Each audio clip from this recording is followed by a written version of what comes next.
May mga tao na nangako sa isang babaeng lobo upang umunlad ang kanilang mga pananim, ngunit nang natutunan nilang tumayo sa sarili, iniwan nila ang kanilang pangako.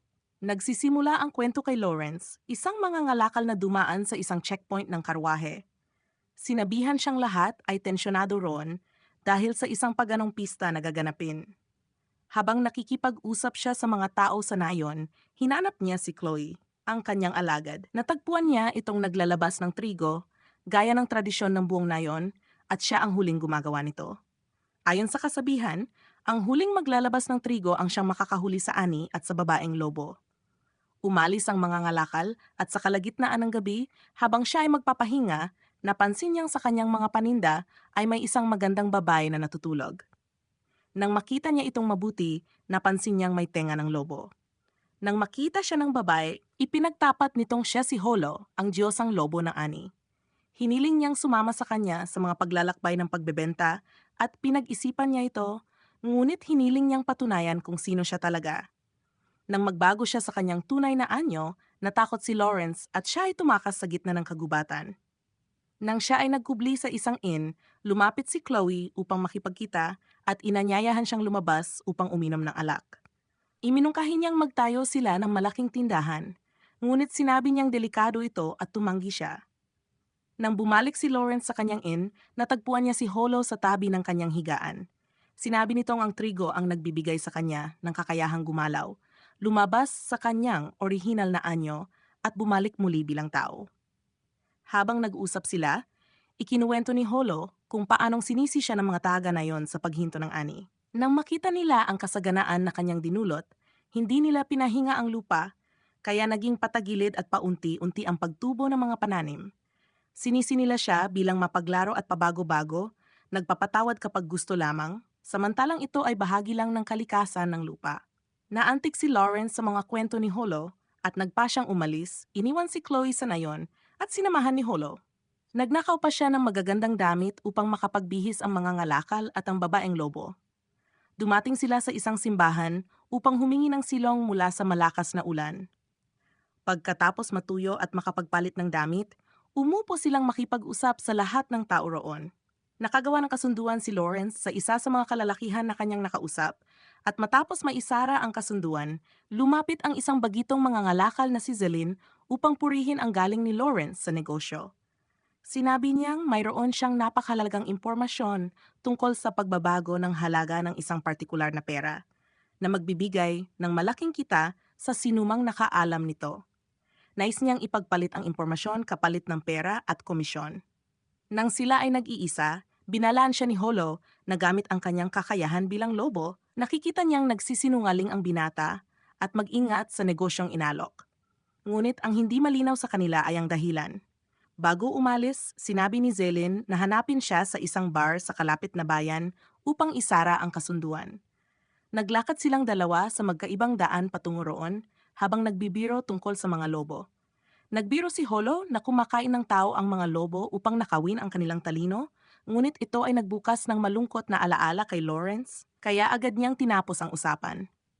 Kalaunan, malinaw na apektado, ipinagtaktapat ni Holo na umatake rin siya sa mga tao, ngunit palaging dala ng takot na siya ang unang atakihin. Pinatahan siya ni Lawrence.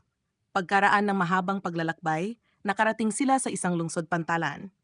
Natukso si Holo sa mga prutas roon at nang bigyan siya ng isang barya ni Lawrence, hindi siya nagdalawang isip na gastusin ito sa mansanas. Pinuno ang karwahe hindi lang ng balat kundi pati ng mga mansanas.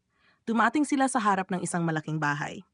Doon sila nakipagkalakalan sa mga dayuhan at maari silang makakuha ng impormasyon tungkol sa mga pera na binanggit ni Zelin. Gayunpaman, gumalaw ang katalinuhan ni Holo at sinamantala ang halimuyak na iniwan ng mga mansanas sa mga balat. Nakumbinsi niya ang mamimili na ito ay isang napaka-espesyal na uri ng balat, kaya nakakuha sila ng napakagandang kasunduan na may malaking tubo. Matapos ipagdiwang ang malaking panalo, ibinahagi ni Lawrence kay Holo na wala siyang nakuha na impormasyon tungkol sa pera na binanggit ni Zelin. Makalipas ang ilang oras, nagkasama silang tatlo upang uminom ng alak at ipinagtapat ni Zelin na hindi siya ganap na sigurado sa kanyang inaalok, kundi ito ay isang hula. Ibibigay niya ang impormasyon kapalit ng pera at 10% ng kita ni Lawrence kung ito ay magiging matagumpay. Kung hindi, ibabalik niya ang pera. Isinara nila ang kasunduan. Kinabukasan, kasama si Holo, nagsimula silang bumuo ng konklusyon.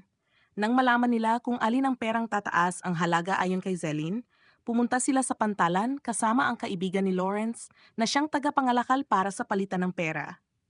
Gamit ang kanyang tenga ng lobo, pinakinggan ni Holo ang kalansing ng mga barya upang makita ang nilalaman ng pilak upang malaman kung ito ay tumaas o bumaba. Napagtanto nilang bumaba ang bigat ng pilak, kaya bababa rin ang halaga nito. Kabaliktaran sa pangako ni Zelin. Napagtanto nilang may ibang bagay sa likod nito na si Zelin ay inuupahan upang gumawa ng ganoong kasunduan sa mga mangangalakal at pinabayaran pa siya ng higit para rito. Muling nagkita sila kay Zelin, ngunit sa pagkakataong ito ay binabantayan ng mga ngalakal ng kumpanya na si Milo na nakakaunawa sa nangyayari at sa nasa likod ng mga kasunduan ni Zelin. Nakipagkita ang dalawa sa manager ng kumpanya na si Milon na tumanggap sa kanilang panukala. Sinabi niyang alam niya kung aling kumpanya ang nasa likod ni Zelin, ngunit mayroon ding isang maharlikang tao sa lahat ng ito. Nagkaroon sila ng kasunduan upang hatiin ang kita na ikinatuwa ni Lawrence. Nang nasa inn na siya, pumasok si Lawrence sa kanyang higaan sa dilim, ngunit natagpuan niya si Holo sa kanyang tabi. Taliwas sa kanyang inisip, binalaan siya nito na may 3 lalaki sa labas ng silid. Kaya nagbihis sila, tumalon sa bintana at tumakas na hinahabol ng mga ito. Nang makarating sila malapit sa kumpanya ni Milone, huminto sila at nagtago, ngunit naipit sila. Sinabi ni Holo na ang pinakamainam na ideya ay maghiwalay, at siya na ang magbibigay ng sarili upang makaligtas si Lawrence at matapos ang kasunduan sa kumpanya ni Milonen. Matapos ang isang yakap, nagpaalam sila at tumakbo sa magkasalungat na direksyon. Nakadating si Lawrence sa tarangkahan ng kumpanya at pinatuloy siya roon at iniligay sa ligtas na lugar. Samantala, si Holo ay dinukot ng kumpanya ng medio. Nang makipagkita sila sa manager ng kumpanya, hindi nila maunawaan ang dahilan ng pagkakadukot kay Holo dahil wala naman silang makukuhang pakinabang mula rito. Nagsimulang magkaroon ng hinala si Lawrence tungkol sa dahilan. Isang lingkod ang nagdala ng sulat mula sa kumpanya ng medio na may kasamang mga pinutol na buhok mula sa buntot ni Holo. Nakumpirma ang hinala ni Lawrence at ipinagtapat niya sa manager na si Holo ay ang pagkakatawang tao ng Diyosa ng Ani at yun ang dahilan ng pagkadukot sa kanya. Nakakulong si Holo sa isang silid at nagsimulang mag-isip ang manager at si Lawrence ng mga posibleng solusyon upang mailigtas si Holo nang hindi nawawala ng pera, pagkilala o pribilehiyo mula sa kanilang natuklasan. Nagpanukala si Lawrence na sagipin si Holo at tumakas hanggang matapos ng manager ang mga negosasyon. Upang walang masaktan sa magkabilang panig, ipinaliwanag ng manager na kaya niyang tipunin ang lahat ng kinakailangang barya at pumunta sa hari. Ngunit ang tanging kaaway nila ay palaging ang simbahan na tiyak na sisira sa kanilang mga plano, kaya kailangan nilang iwasan ito. Sinimula ng plano at ang mga tao mula sa kumpanya ni Milone ay gumuhit ng isang estratehiya gamit ang mga imburnal at mga code na salita upang mailigtas si Holo. Muling nagsama sina Holo at Lawrence, dala ni Holo ang mga sako na puno ng barya. Sinabi niya na sa lugar kung saan siya nakakulong ay nakilala niya si Chloe, ang dating alagad ni Lawrence. Nakilala siya nito, ngunit kasabay noon, pinatunayan niyang kakampi siya ng kumpanya ng medyo at nagbanta na ipapasa siya sa simbahan upang tumigil na ang mga tao sa paghihirap dahil sa kanyang mga kapritso. Pinatahan ni Lawrence si Holo na makita niya ang kanyang pagkadismaya. Pinunasan ang kanyang luha. Bago bumaba sa karwaheng tumulong sa kanilang pagtakas, ibinigay niya sa kutsero ang impormasyon ng maharlikang tao na nasa likod ng lahat. At saka muling tumakas kasama si Holo sa mga imburnal. Habang tumatakas sila, narinig ni Holo na nagsisimula na silang habulin. Tinamaan si Lawrence sa likod at bagaman pilit niyang ipakita na siya ay maayos, nasugatan siya sa binti at braso. Nang maipit sila ng kumpanya, lumitaw si Chloe at nagmungkahi kay Lawrence ng kasunduan kung paano pakikitunguhan si Holo kapalit ng mga benepisyo para sa kanyang nayon. Tumanggi si Lawrence at handang lumaban hanggang mamatay upang ipagtanggol si Holo. Sumipsip ng dugo si Holo mula sa sugat ni Lawrence at nag-transform sa isang napakalaking mabangis na lobo na umatake sa lahat. Naiwan si Chloe at nang masukol siya ni Holo, sumigaw si Lawrence at kinuha lamang ni Chloe ang sako ng trigo at umalis. Nagising si Lawrence sa ospital at sa kanyang tabi ay ipinaliwanag ng manager kung paanong ibinigay siya ni Holo sa kanila upang alagaan siya nang bumalik siya sa anyong tao. Sinabi ng manager na naisara niya ang kasunduan, ngunit makakakuha lamang siya ng 120 barya, malayo sa kanyang inaasahan. Ngunit sinabi rin niyang binili ng kumpanya ng medyo ang mga karapatan sa barya at binayaran siya ng libu-libong barya bilang kapalit na hiniling ni Lawrence na kolektahin sa anyo ng paminta upang maipagpatuloy ang pagbebenta. Matapos maisara ang kasunduan, nakatanggap siya ng isang sulat na nagtuturo sa kanya sa kargamento kung saan naghihintay si Holo. Nagkamay sila bilang tanda ng kapayapaan at naghanda para sa isang bagong pakikipagsapalaran na magkasama. Pagkatapos pag-isipan ng mga problemang lilitaw kung si Holo ay nakabihis tulad ng isang madre, ngunit may kasamang lalaki, nagpasya silang mamili ng bagong kasuotan na karaniwan sa nayon. Naghahanap sila ng damit hanggang sa may isang kasuotan na dating pag-aari ng isang maharlika ang nakakuha ng atensyon ni Lawrence at nakipagpalitan sila ng mahusay na kasunduan, kapalit ng ilang sirang at kupas na kasuotan. Ipinaliwanag niyang binili niya ang pangit na kasuotan upang mabili sa mas murang halaga at ngayon ay muling ibebenta ito para sa tubo. Nagsimula silang tumawa, magbiro at kahit maglandian. Sa wakas, pinagdikit nila ang kanilang mga kamay sa unang pagkakataon. Dumating sila sa lugar ng isang lalaking interesado sa pagbili ng pamintang dala nila. Timbangin ito sa timbangan, ngunit nang makita kung gaano kabigat ang paminta, humiling si Holo ng tubig. Malapit na nilang maisara ang isang katamtamang kasunduan ng si Holo, hawak ang kanyang baso ng tubig, ay nagkunwaring nahilo at itinapon ang laman sa mesa, ipinakita kung paano na doktor ang mesa na nakahilig upang pabora ng mamimili. Nang mabunyag ang pandaraya, hiniling ni Lawrence na maglabas ng kalakal sa kredito ng doble sa kanilang napagkasunduan kapalit ng kanyang pananahimik tungkol sa panlilinlang. Humiling si Lawrence ng baluti bilang kapalit. Pagkatapos, nagtungo sila sa isang bagong bayan, mas malaki kaysa sa nauna.